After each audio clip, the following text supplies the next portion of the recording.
Les îles Marquises en Polynésie française. La beauté de ses rivages n'a d'égal que le charme de ses vainés.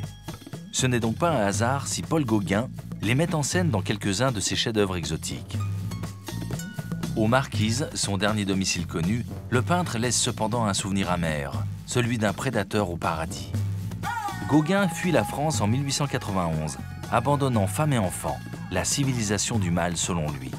Au cours d'un premier séjour à Tahiti, il épouse Thea Mana, âgée de 13 ans, puis rentre en France. Mais la Polynésie lui manque et bien que malade, il décide d'y revenir. Gauguin vit quelque temps à Tahiti avec Paoura, âgée de 14 ans. Ils ont un enfant qui décède à l'âge d'1 an. En 1901, le peintre plie bagages et chevalet et part s'installer dans l'île d'Ivaoa aux Marquises. Il a 55 ans. Il bâtit sa fameuse Maison du Jouir, un atelier décoré de panneaux verticaux représentant des femmes nues. Gauguin s'attire les foudres de l'Église par son comportement libertin. Il incite les adolescentes à déserter l'école et à venir le rejoindre dans son atelier.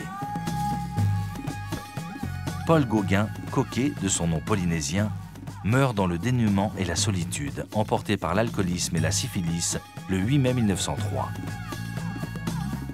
À quelques pas de celle de Jacques Brel, la tombe de Paul Gauguin ressemble à un mausolée païen. Elle est ornée de l'une de ses sculptures représentant la divinité Oviri qui signifie « sauvage ».